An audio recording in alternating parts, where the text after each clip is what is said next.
खुदा में आपकी सलामती चाहता हूँ।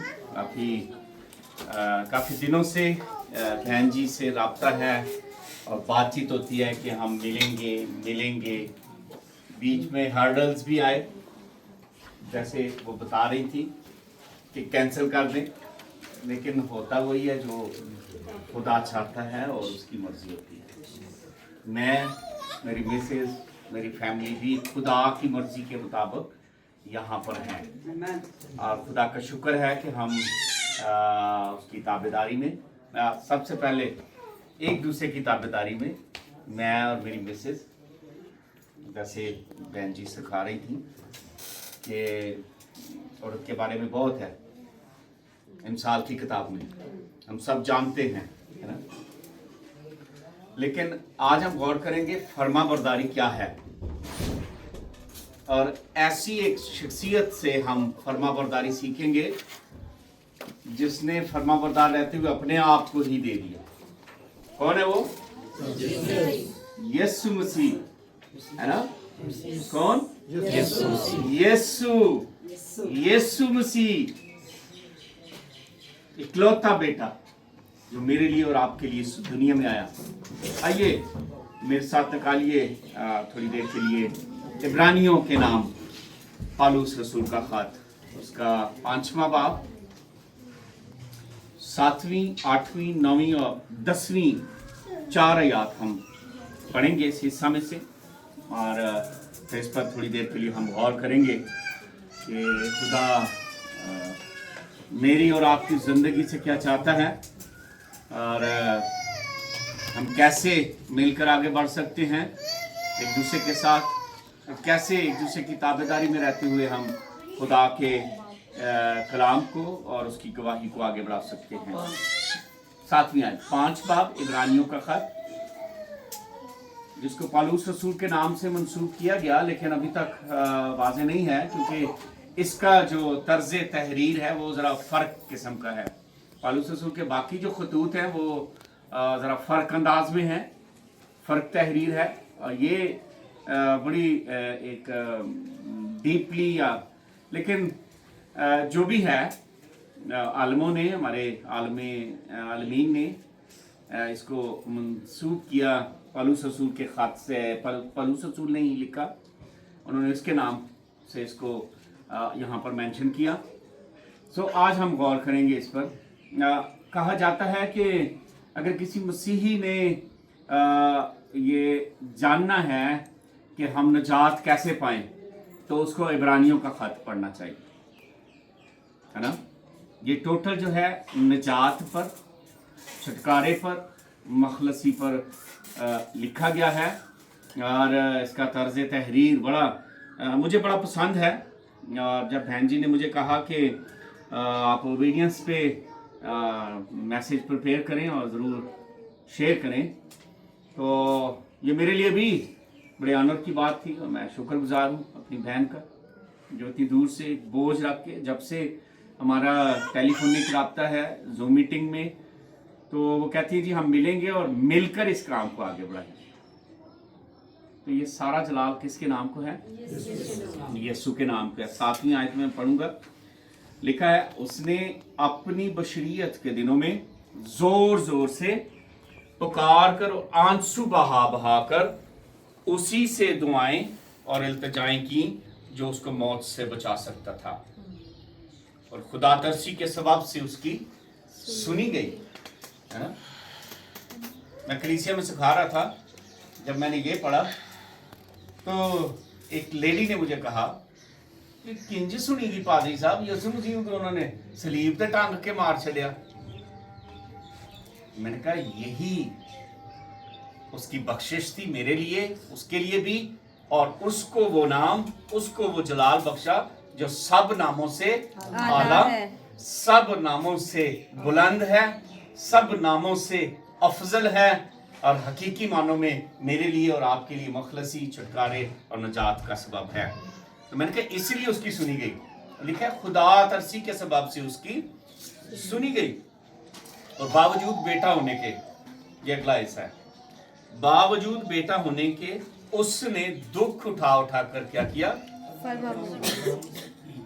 बहुत बहुत गहरा यहाँ पर ये जुमला है। बावजूद बेटा होने के, हम बेटे भी हैं, बेटियां भी हैं, पेरेंट्स भी हैं, है ना, ये वो रिश्ते हैं जो इस दुनिया में हैं मेरे और आपके, लेकिन हमारे बाप के साथ यीशु मसीह की बदौलत जो रिश्ता कायम हुआ वो फर्माबरदारी के तौर से कायम हुआ। मेरा और रिश्ता खुदा बाप के साथ जो टूट गया था, जो मुनक़ता हो गया था, जो मरूसी गुनाह का शिकार हो गया था और वो नस्ल दर नस्ल चलता आ रहा था। और यहाँ पर खुदा का बंदा पौलुस रसूल इसको पेश करते हुए यीशु मसीह को, उसकी फर्माबरदारी को ये बयान करता है, और कामल बनकर अपने सब फरमान बरदारों को के लिए अबदी निजात का बाइस हुआ, और उसे खुदा की तरफ से मिल्के सिदक के तौर के सरदार काहिन का खिताब मिला, है ना। हम ओबीडियंस के लिए यहाँ पर आज थोड़ी देर के लिए गौर करेंगे। फर्मा बरदारी, और जो हमारा हीरो है, जो हमारा रोल मॉडल है, कौन? जीसस, यीशु मसीह, है ना, जो अपनी जमीनी खिदमत के दौरान भी जिसने बहुत सौ को क्या किया? रहाई दी, जिस्मानी और रूहानी तौर पर। मिलके सिद्दक के तौर के सरदार काहिन का खिताब मिला, मतलब अबद तक के सरदार काहिन का, हमेशा तक कायम रहने वाले सरदार काहिन का उसको खिताब मिला, है ना। और ये बड़े एजाज की बात है। पुराने यादनामे में पढ़े तो सरदार काहिन हमें मिलते हैं, और वो वक्ती तौर पर पाक मकान में कुर्बानी को, नजर को लेकर जाते थे, ताकि कौम की क्या हो? बख्शिश हो, कौम को निजात मिले, रहाई मिले, मखलसी मिले। लेकिन ये अबद तक का सरदार काहिन, जिसको यीशु मसीह कहते हैं, जीसस कहते हैं, जो हमेशा का सरदार काहिन है। और मेरे लिए और आपके लिए खुशी और एजाज की बात यह है कि वो आज भी कलाम में लिखा है, आज भी आहें भर भर कर क्या करता है? शिफायत। मेरी और आपकी क्या करता है? शिफायत करता है। क्या नहीं, बिल्कुल ये ठीक है, अच्छी बात है। क्या करता है? शिफायत क्या करता है? ऐ खुदा, मैं पादरी सैमुअल के लिए तेरे हुजूर मिन्नत करता हूं, क्या कर, इसको इस साल क्या कर दे, मैं क्या करूंगा? इसके गिर्द थाला खोदूंगा, गोडी करूंगा, खाद डालूंगा, पानी डालूंगा, अगले साल फला तो ठीक, वरना काट देना, है ना। ये क्यों जगह को घेरे रहे? लेकिन ये गवाही की बात है। जब से मैं 20 साल से यहाँ पर हूँ, मेरे बच्चे प्राइमरी में आए थे, अभी यूनिवर्सिटी लेवल तक वो पढ़ गए, कामयाब हैं अपने अपने फील्ड में, है ना। और मेरा दिल शुक्रगुजारी से भरा है, और मैं हमेशा अपने खुदा की शुक्रगुजारी करता हूँ कि खुदा ने मुझे इस इलाके के लिए चुना, अपनी बुलाहट दी, मैं आया। हम ज़लज़ले में आए, मैं और मेरी मिसेस, और हमने यहाँ पर काम किया, मेडिकल कैंप, रिलीफ कैंप। ज़लज़ले में बहुत मकान गिरे हुए थे, अभी बड़ी खूबसूरत शानदार आलीशान बिल्डिंगें बन गई हैं, लेकिन उस वक्त सब कुछ गिरा हुआ था, ठहरने के लिए जगह नहीं थी, छत के नीचे नहीं थी, हम टेंट्स में थे, और शदीद सर्दी हुआ करती थी। और एक दफ़ा वीकेंड था, और मैं और मेरे साथ एक कलीसिया का नौजवान था, हम टेंट में सो रहे थे, इतनी वो जालाबारी हुई कि हमारा टेंट नीचे आ रहा था, और हम सारी रात सोए नहीं, हम उसको ऊपर से नीचे से मार मार के बर्फ को गिरा रहे थे। वो भी दिन था, खुदा ने हमारी हिफाजत की। फिर हम यहाँ से चले गए। पसरूर में एक अदारा है यतीम बच्चों का, 100 बच्चे थे हमारे पास, मैं और मेरी मिसेज वहाँ के इंचार्ज थे। बच्चों के लिए सब कुछ खुदा प्रोवाइड करता था और हम उनको ऑर्गेनाइज करके देते थे। स्कूलिंग, मेडिकेशन, खाना पीना, सब कुछ अदारा प्रोवाइड करता था। बड़ा वेल स्टैब्लिश अदारा था। लेकिन अचानक 1 साल के बाद हमारा लेटर पूरी दुनिया में जाता था। मेरी और मेरी मिसेस की और मेरे बच्चों की तस्वीर थी उस पर। एक खादम ने देखा कि ये तो कश्मीर में था। उसने मुझे फ़ोन किया, आप किधर हो इस वक्त? मैंने कहा मैं फ़लाँ जगह पे हूँ, मसरूर सियालकोट के करीब है। ये कौन सा अदारा है? मैंने कहा जी फ़लाँ अदारा है। जी आप क्या हो? मैंने कहा जी मैं सुपरिटेंडेंट हूँ, मेरी मिसेज़ मेरे साथ है और हम यहाँ पर यतीम बच्चों में खिदमत कर रहे हैं। उसने मुझे कहा 2 अल्फाज, आपको तसल्ली है? तो मैं सोच में पड़ गया क्योंकि 1 साल गुजर चुका था। और फिर उसके बाद उसने कहा ये आपकी जगह नहीं है, आपके लिए बलाहट है कि आप कश्मीर में खिदमत करें। इससे भी ताबेदारी जाहिर होती है। हम परेशान थे, मेरी मिसेस बैठी हुई हैं। हम सोचते थे, वो बंदा आ गया अचानक से, फ़ोन किया, उसने कहा जी मैं तीसरे दिन आपके घर पे आऊँगा और हम कलाम में से देखेंगे जो आपकी बुलाहट है। तीसरे दिन मैंने उसको पिक किया, लाहौर से अदारे में आए, वहाँ हमारे घर में हम रहे। हज्जी नबी की किताब उन्होंने शेयर की, 2 अबवाब हैं। तो वहाँ पर लिखा है कि सब अपने अपने घरों को दौड़े हुए जाते हैं और मेरे घर की किसी को फिक्र ही नहीं है। सब मुस्कफ घरों में रहते हैं, छत वाली घर में रहते हैं और मेरे घर की छत ही नहीं है। तो बार बार वो कहते हैं ये आप दोनों के लिए है।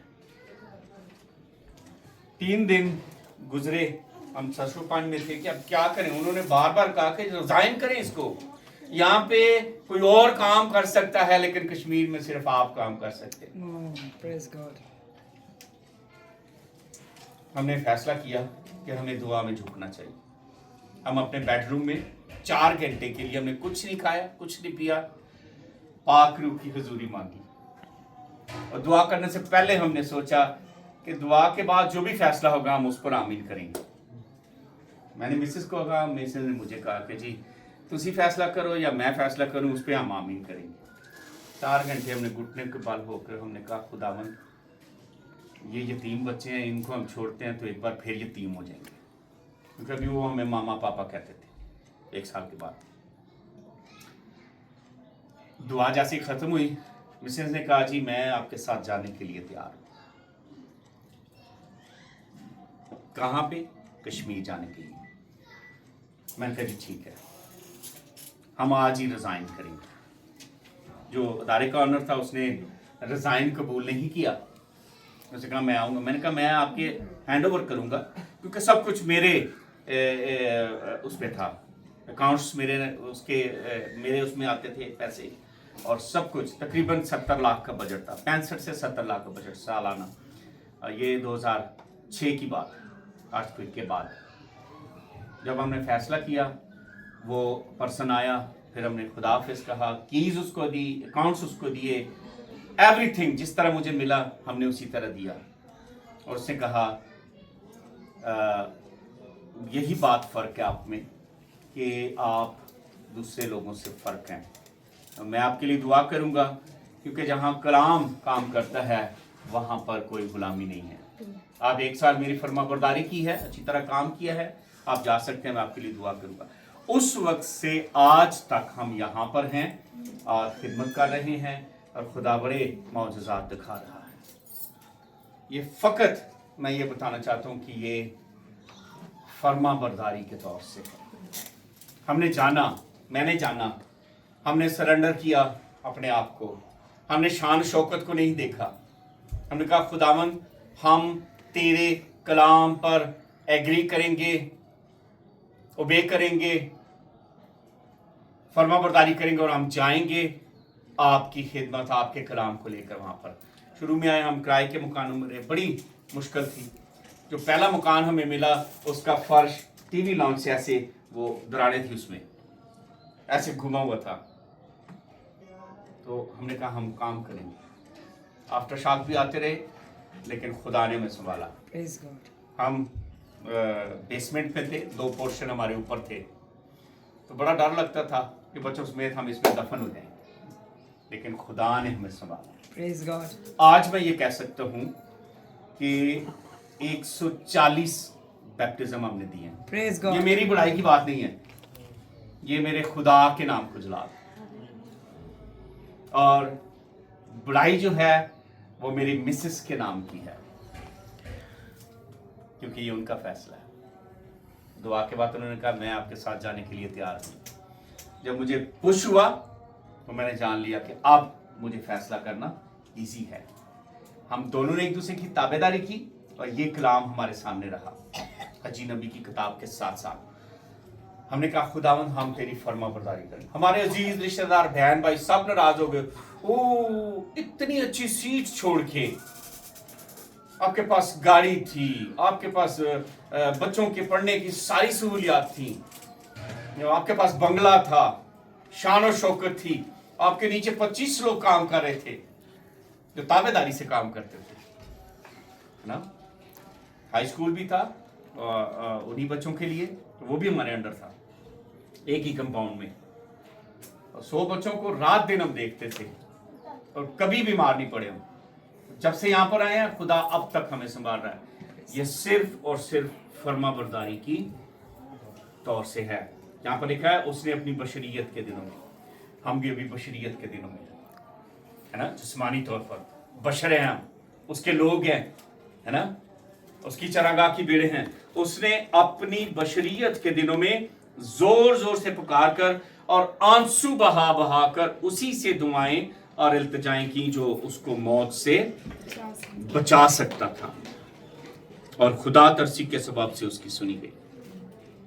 और मैं और मेरी मिसेस कहते हैं कि खुदा ने हम पर भी तरस किया, क्योंकि हमने एक दूसरे की और फिर खुदा की फरमाबरदारी की, है ना। और ये बहुत जरूरी है। अगर आप मियाँ बीवी हैं, अगर आप बच्चे हैं, अगर आप पेरेंट्स हैं, तो ये बहुत जरूरी है कि आप कलाम के मुताबिक और कलाम में यीशु मसीह के मुताबिक ओबीडियंस दिखाएं, फर्मा बरदार रहें।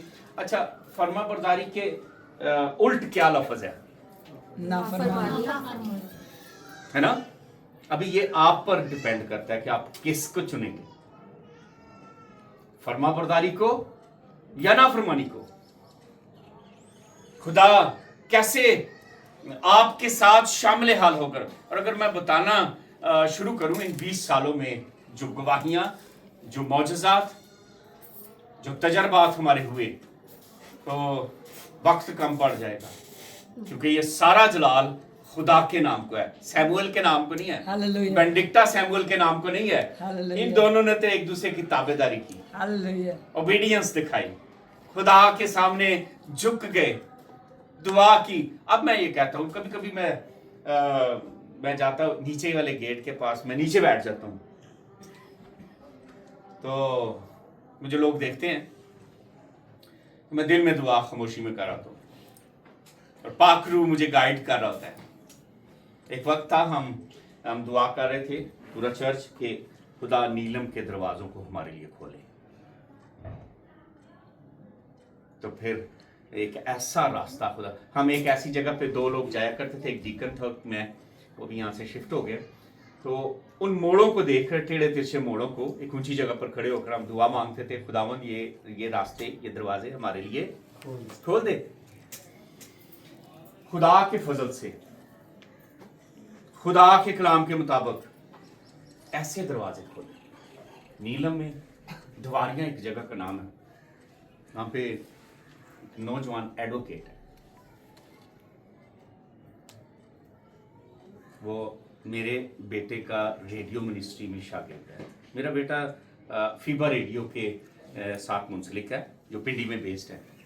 यहाँ वो उनकी नुमाइंदगी करता है। एफएम रेडियो पे एवरी थर्सडे उसका 1 घंटे का प्रोग्राम चलता है, साइवान के नाम से, जो इन पहाड़ों पर सराउंडिंग में जो है सुना जाता है, और बहुत से लिंक हमें हासिल होते हैं चर्च को, और फिर मसीह के कलाम की गवाही आगे बढ़ती है।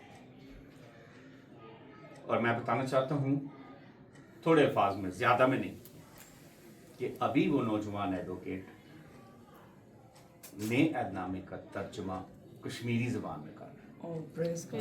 है। ये पिछले साल हमने शुरू किया, मैं इसको लीड कर रहा हूँ, उसकी मदद करता हूँ कहीं वर्डिंग में या किसी नुक्ते में, जैसे या मैं अपने साथियों से भी हेल्प लेता हूँ। तो ये सिर्फ इस बात की अलामत है कि हम खुदा के फरमाबरदार कैसे रहें।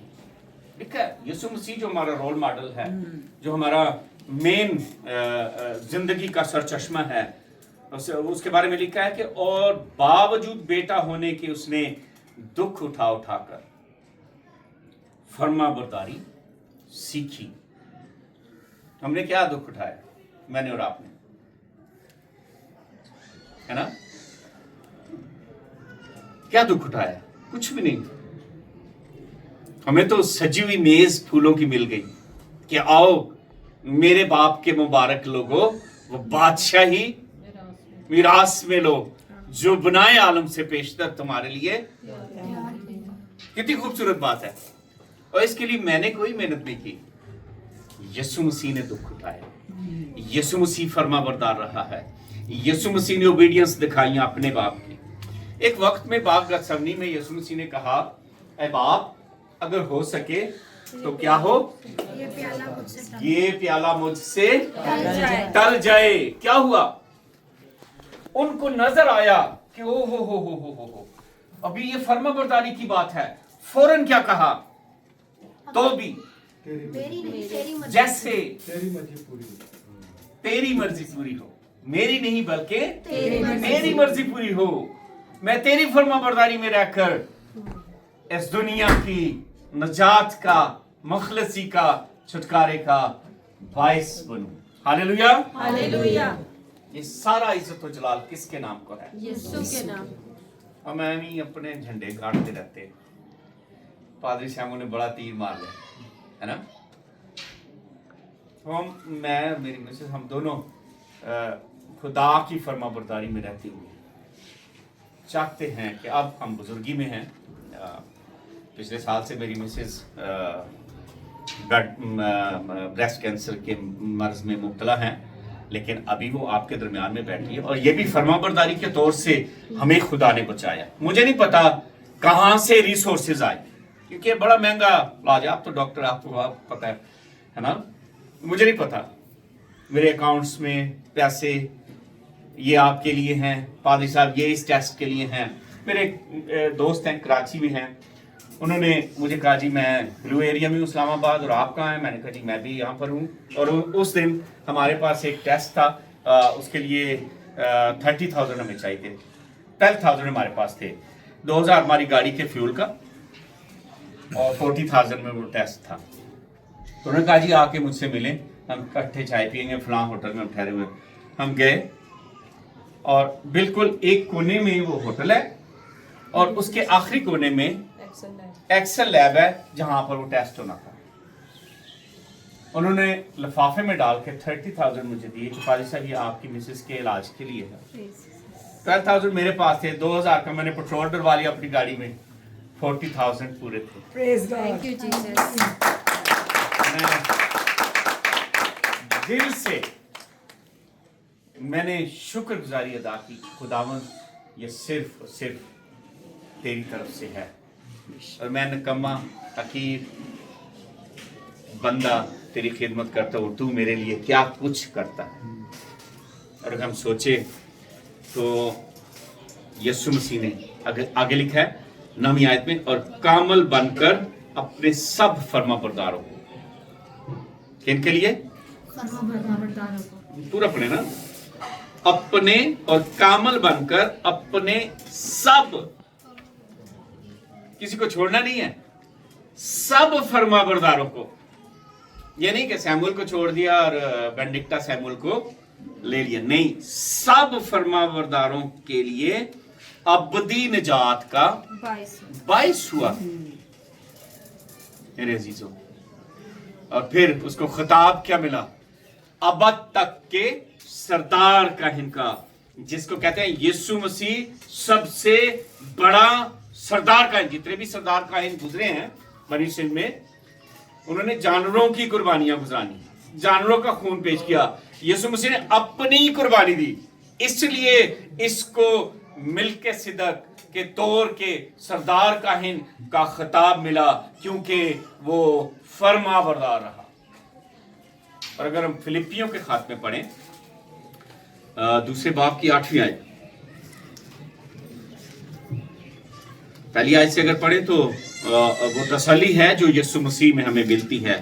जरूर अपने उसके लिए आप पहली आयत से पढ़ सकते हैं, लेकिन मैं इसको 7वीं आयत से पढ़ूंगा। यहां पर लिखा है, बल्कि अपने आप को खाली कर दिया और खादम की सूरत इख्तियार की और इंसानों के मुशाबा हो गया और इंसानी शक्ल में जाहिर होकर अपने आप को पस्त कर दिया और यहां तक फर्माबरदार रहा। कहां तक? यहां तक फर्माबरदार रहा कि मौत, बल्कि कौन सी मौत? ये क्यों लिखा है बल्कि सलीबी मौत? किसमें है ना मौत की, है ना? ये क्यों लिखा है बल्कि सलीबी मौत, लानती मौत, ऐसी मौत जो डाकुओं को, कातलों को, शर्मिंदगी वाली, और उसने परवाह ना की क्योंकि वो फर्माबरदार था। ओबीडियंटली उसने अपने आप को सलीबी, बल्कि सलीबी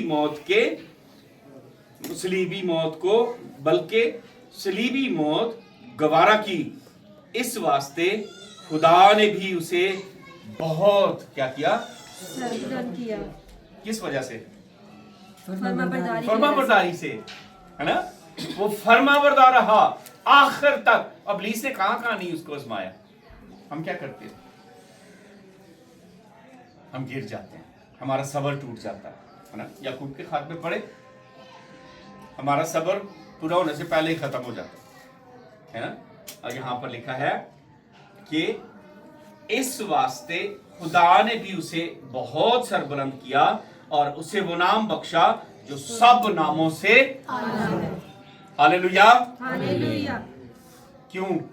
इसलिए कि मैं और आप उसके मानने वाले हैं जिसका नाम सब नामों से अफजल है, आला है, बुलंद है, बुलंद वाला है ना?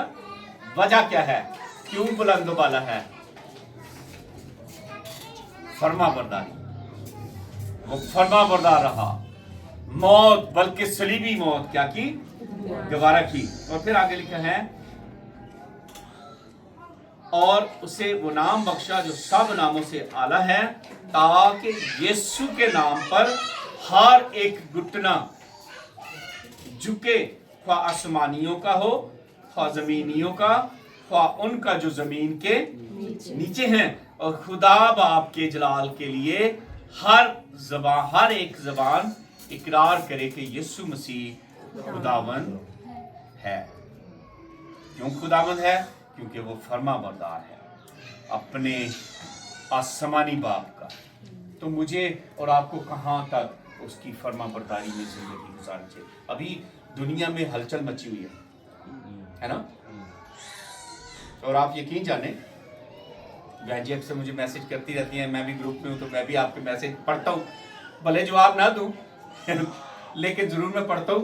और बड़ी दिलेरी मिलती है कि हम ऐसी जंग लड़ रहे हैं जो हमारी नहीं है ना?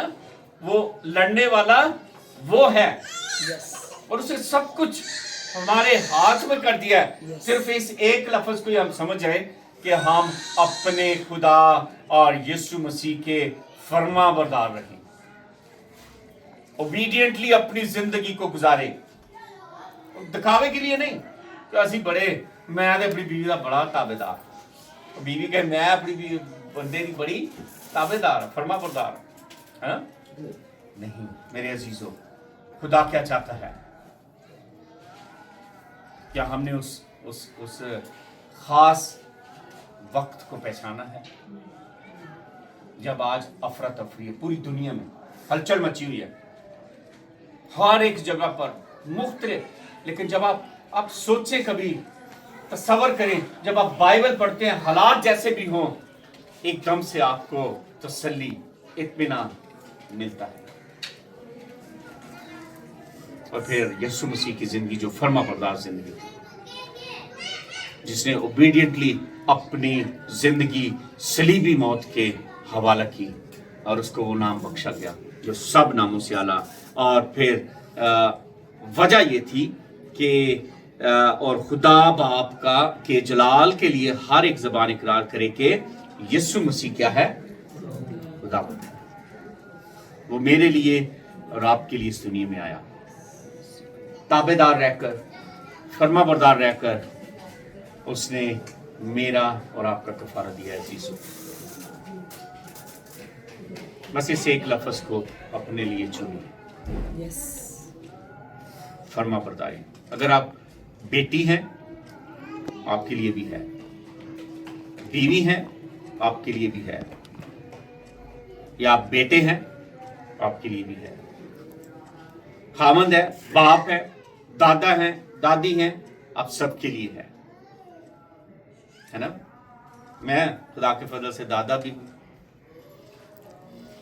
हम दादा दादी होते हुए खुदा के फर्माबरदार रह सकते हैं और फिर अपने बच्चों के लिए, पुश्त के लिए, नस्ल के लिए ये फर्माबरदारी छोड़ सकते हैं जो खुदा के कलाम के मुताबिक है। और खुदा के कलाम को अपनी ज़िंदगी में अमली जामा पलाने से हम पीछे नहीं रहेंगे, है ना। खुदा यीशु मसीह ने क्या कहा, क्योंकि वो फर्माबरदार था। यूहन्ना की इंजील 14वें बाब में उसने कहा मेरे बाप के घर में बहुत से मकान हैं, है ना।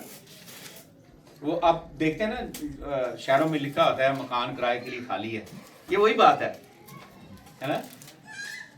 यीशु मसीह कह रहा है, बरमला ऐलान कर रहा है कि मेरे बाप के घर में बहुत से मकान हैं। यूहन्ना की इंजील 14वें बाब में लिखा है, अगर ना होते तो मैं थानू कह देता कि ये जगह नहीं है, खाली नहीं है, सुन ले, है ना। अगर ना होते तो मैं तुमसे कह देता, मैं जाता हूं ताकि तुम्हारे लिए जगह तैयार करूं, और फिर जब जगह तैयार कर लूंगा फिर आकर तुम्हें भी अपने साथ ले लूंगा, ताकि हम इकट्ठे मिलकर खुदावंद की फरमाबरदारी कर सकें। हमें कांटा चुभ जाए, हमें बड़ी तकलीफ होती है। यीशु मसीह ने कांटों का ताज पहना, हाथों पांव में कील ठुकवाए, फरमाबरदारी की उसमें रहते। आइए मेरे अजीजों, आज ये 2025 और ये रियासत आपके लिए फरमाबरदारी का ये चैलेंज लेकर आती है कि आप किसके फरमाबरदार रहेंगे। नीचे से शुरू करें, है ना, नीचे से। बीवी है तो खामद की, खामद है तो बीवी के। हम इस तरह ऊपर जाते जाते जाते जाते उस जगह पर दाखिल होंगे जो यीशु मसीह ने फरमाबरदारी में रहते हुए हमारे लिए मुकर्रर कर दी है। आइए अपने सरों को झुकाएं, खुदा की हुज़ूरी में, इस कलाम के रोशनी में अपनी ज़िंदगियों के लिए इन दो अल्फाज पर गौर करें, नाफरमानी और फरमाबरदारी। ये हमारे लिए है, मेरे लिए है, आपके लिए है। सोचें, गौर करें, पहचानें इस बात को और खुदा के फरमाबरदार हो जाएं। ज़मीन पर अपने वालिदैन के, मियाँ बीवी हैं तो एक दूसरे के फरमाबरदार हो जाएं, ताकि इस दुनिया के आखिरी वक्त में हमें तसल्ली मिले। बेटी सोनिया से मेरी दरख्वास्त है, दुआ में रहनुमाई करें। खुदा हम कादर मुतलिक कि हवा पाक खुदा, लश्करों के रब, राजाओं के राजा, बादशाहों के बादशाह, खुदा कदूस, तू जो था, जो है और जो आने वाला है, तुझे सिद्दे तारीफ़ तमजीद हमदोस्ताइश के लायक है। तू जो कहर करने में धीमा और शफ़क़त में गनी है, तो भला है, तेरी शफ़क़त अबदी है और तेरी वफ़ादारी पुश्त पुश्त रहती है। प्यारे खुदावंद, तेरी इस वफ़ादारी के लिए, तेरे रहम के लिए, तेरे प्यार के लिए शुक्रगुजारी करते हैं जो तो अपने बच्चों से करता है, हमें बार बार मौके अता करता है कि तेरी हजूरी में झुकें, तेरे कलाम को सीखें, समझें, इस पर अमल करें। ऐ मेरे खुदाम जी, इस खूबसूरत सुहाने लम्हे के लिए शुक्रगुजारी करते हैं जितने हम सब की ज़िंदगी में अता किया, ताकि खुद हम सब मिलजुल कर तेरे कलाम को सीख सके पाक खुदा जी। जितने लोग भी तेरी हज़ूरी में चुके हैं, एक एक को छूना और ब्लेस करना खुदा, जिस तरह लगन के साथ तेरे कलाम को सीख रहे हैं खुदा, अपनी ज़िंदगी को इसमें अमल में ला सके।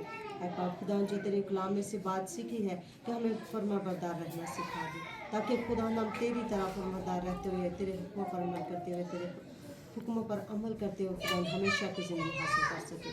छूना और ब्लेस करना इसी तरह जिस तरह गुजरे वक्त में रहनुमाई की, बाकी मांदा वक्त में तुम्हारे साथ रहना।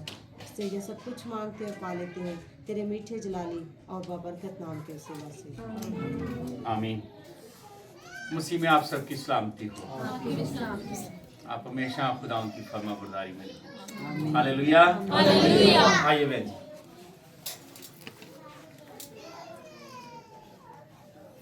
Thank you so much pastor Samuel. बहुत ही लजीज कलाम। कलाम में लिखा है taste and see that I am good. तो इसलिए मैं लजीज कह रही हूँ क्योंकि हमें कलाम को चखना चाहिए, और चख के फिर हम ये नहीं कह सकते ये अच्छा नहीं, क्योंकि अगर चख के हमें वो कड़वा लग रहा है तो इसका मतलब ये है कि वो दवाई आपके लिए है। क्योंकि कलाम सच्चा है, कहीं कड़वा है कहीं मीठा है। वो हमें दोनों टेस्ट देता है, हमारी डिज़ायर के मुताबिक नहीं, हमारी ज़रूरत के मुताबिक। ज़रूरत वो नहीं जो हमारे दिल को चाहिए, ज़रूरत वो जो बाप समझता है कि हमें चाहिए। हमें मेडिसिन की ज़रूरत है। हमें बहुत ज़्यादा मीठा अगर खाते रहें तो फिर शुगर नहीं होता, होंठ चिपक जाते हैं और फिर कलाम बाहर नहीं आता। कलाम का बाहर आना बहुत ज़रूरी है, क्योंकि कलाम अंदर ही रहेगा तो आप एक ग्रेट कमीशन के हिस्सेदार नहीं हैं। सिर्फ पास्टर सैमुअल जो यहाँ पे पिछले 20 साल से प्रीच कर रहे हैं, उनको नहीं कहा, उनकी मिसेस ने किया जो उनको तोड़ा दिया गया था। वो लीड नहीं कर रही, लेकिन she is a pillar supporting him, standing him firmly. और ये मियाँ बीवी एक दूसरे के पिलर्स हैं। अगर वो एक दूसरे को सपोर्ट नहीं करते in everything, not in everything, हर चीज में नहीं, जो कलाम की रूह से सही है, जो कलाम की रूह से सही है, उसमें एक दूसरे को सपोर्ट करना चाहिए। Am I right, Pastor Sam? Yes. Otherwise, we need to correct each other. Yeah. Each other. और हम दोनों में से अगर हम दोनों ने कलाम नहीं पढ़ा, फिर तो नदी के बहाव में हमें जहाँ कश्ती ले जाएगी, हमने नायग्रा फॉल की नीचे फॉल हो जाएगा। और अगर दोनों में से एक ही कलाम पढ़ रहा है तो फिर एक सिखाएगा तो दूसरा जो है वो बुरा मनाएगा।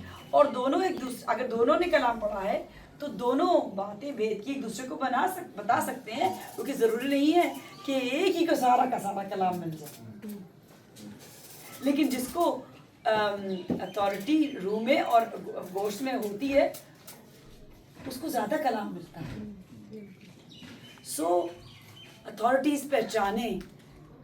सबसे बड़ी अथॉरिटी जो हमने सीखी कि यीशु जो कि मौजज़ात करता था, जो खुदा का बेटा था, उसने सर झुकाया। और मैं आपको ईमान की उससे बताती हूँ कि ये मुझे ये पाकरू ने कहा था कि आपको बोलूँ, मैं एक मैसेज शेयर करना इस पर।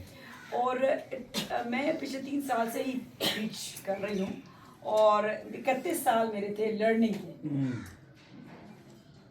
और मैंने 1991 में अपनी life the. I was a very young teenager और कुछ भी नहीं पता था कि नई पैदाइश क्या होती है। बस इतना पता था अच्छी बात होती है। भाई थे मेरे बड़े, जिनके वसीले से हमारा पूरा ख़ानदान ने नई पैदाइश का मज़ा चखा और बपतिस्मा लिया। और उसके बाद शुरू होती है आपकी लर्निंग रूह में। गोश्त जैसे अगर आप 4 दिन खाने को नहीं दे तो गोश्त ने बढ़ना ही है, इस तरह रूह जो है नहीं है। क्योंकि अगर आप भूखे भी रहेंगे तो बच्चा बढ़ता रहेगा, वो उसकी हड्डियाँ कमज़ोर होगी, वो लाखर हो जाएगा, लेकिन वो कद में बढ़ेगा। उसको थोड़ा खाना दें, हाफ डाइट दें रोज़ाना, क्या उसका कद नहीं बढ़ेगा?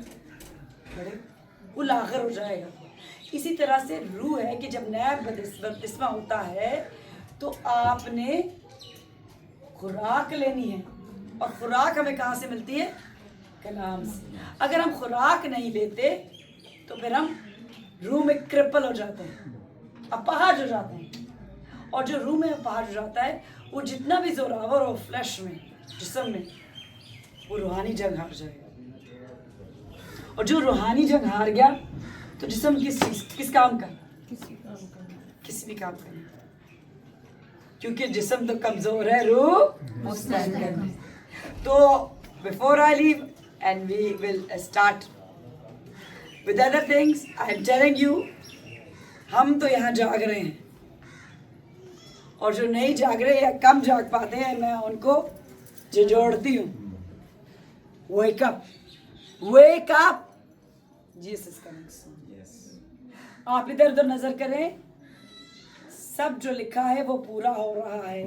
और कई रिसेंटली मेरी कुछ क्लोज अजीज़ हैं, उनसे बात हुई तो उनको मैंने कहा, तो उन्होंने कहा मैं कर लूँगा कभी।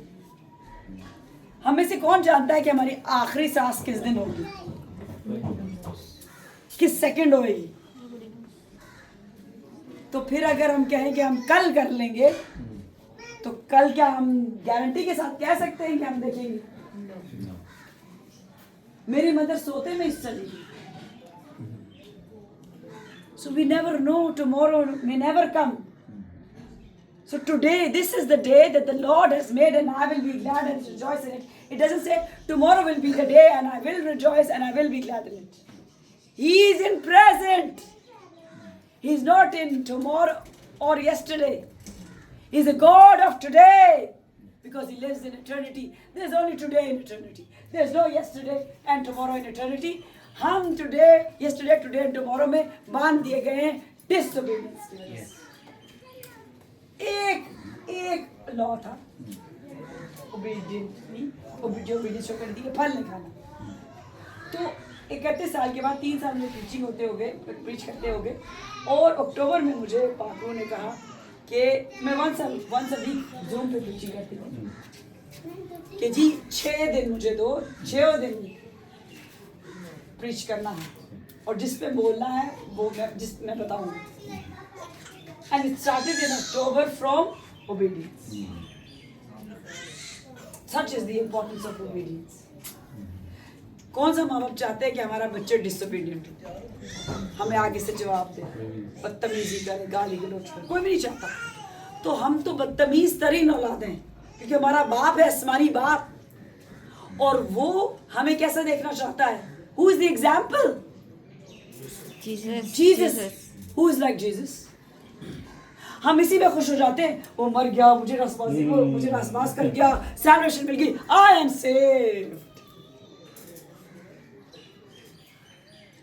If you are not going, and I'm not saying कि आप सब कुछ छोड़ के जंग में चले जाएं और प्रीचिंग करें, लेकिन अगर आपका मुंह मिठास से बंद हो गया और कलाम बाहर नहीं आ रहा, आप अपने साथ वाले कुलीग को, पड़ोसी को नहीं बता रहे कलाम, और अपने पड़ोसी से अपनी मानंद मोहब्बत नहीं रख रहे, you have failed to know Jesus.